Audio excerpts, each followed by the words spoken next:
যেদিন ওর জামিনটা হয়েছে সেদিনই আমি যোগাযোগ করেছি এবং একটা জিনিস আপনাকে বলি, মানে কিছুটা মুহূর্ত থাকে, কিছুটা সময় থাকে যখন একটু ডিস্টেন্সে থাকাই বেটার। হয়তো যে আমরা একজনের দাওয়াতে গিয়েছিলাম, ওখানে কিছু কন্টেন্ট হয়েছিল, ওই ভাইয়াটার বাসা আমরা গিয়েছিলাম, আপেল খাওয়ানোর গল্প বলছেন তো।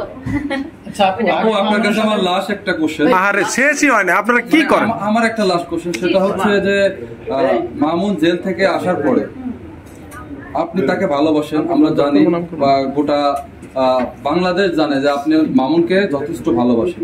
সেই জায়গা থেকে আপনি কি জেল থেকে সে জামিনে আসার পরে একটা বারও আপনি তার সাথে যোগাযোগ করার চেষ্টা করেছেন কিনা? যেদিন ওর জামিনটা হয়েছে সেদিনই আমি যোগাযোগ করেছি এবং একটা জিনিস আপনাকে বলি, মানে কিছুটা মুহূর্ত থাকে, কিছুটা সময় থাকে যখন একটু ডিস্টেন্সে থাকাই বেটার। হ্যাঁ, যদি মনে হয় যে আমি কাছে যেতে চাচ্ছি জোর করে, অপরপক্ষ সেটা চাচ্ছে না, ব্যাপারটা অনেক নেগেটিভ হয়ে যায়। তো আমি ওকে একটু টাইম দিচ্ছি, স্টেবল হোক, তারপরে ইনশাআল্লাহ যদি আল্লাহ হাতে লিখে রাখি যোগাযোগ।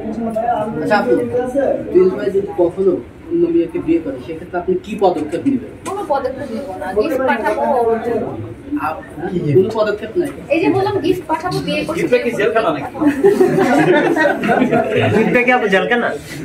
না, সবথেকে এক্সপেন্সিভ আমার সামর্থ্যের মধ্যে যেটা হবে সেটাই। আচ্ছা, সবার কোশ্চেন শেষ হয়েছে, এবার আমি করি, আপনাদের জন্য আমি করতে পারি।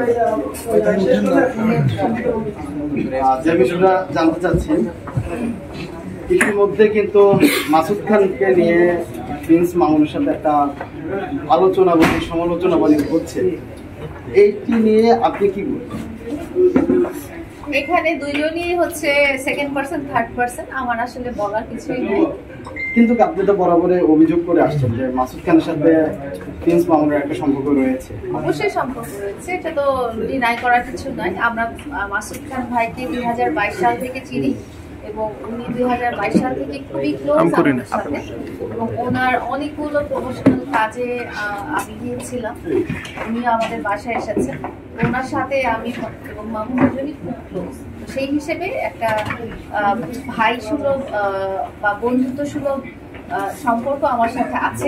পাশাপাশি আপনি তো বরাবরই অভিযোগ করে আসছেন যে মাসুদ খান হঠাৎ করে প্রিন্স মামুনকে এত টাকা কেন সেলুনের পার্টনার কেন বানালো, এটার একটা রহস্য।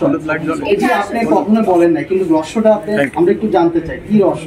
এই রহস্যটা আসলে মামুনই ভালো বলতে পারবে, কারণ আমার সাথে ঝগড়াঝাটি হওয়ার পর থেকেই আসলে সেলুনটা সে স্টার্ট করেছে। তো আমি তখন প্রপার কোনো ইনফরমেশন আমি পাইনি, মামুন তো আমাকে ব্লক করে রেখেছিল, তো আমি কোনো প্রপার ইনফরমেশন পাইনি। বাট মাসুদ খান ভাইয়ের সাথে থেকে বা তার সাথে কথা বলে আমি যেটা জানতে পেরেছি যে ওনারা দুজন ব্যবসায়িক পার্টনার এবং ইনভেস্টার। মাসুদ ভাই হচ্ছে ফিনান্সিয়াল ইনভেস্টার, যেটা আমি ওর পার্লার উদ্বোধনের সময় মনে হয় আপনাদেরকে বলেছিলাম যে মাসুদ ভাই হচ্ছে ফিনান্সিয়াল ইনভেস্টার। মাসুদ ভাইয়ের কাছ থেকে আমি এতটুকুই জানতে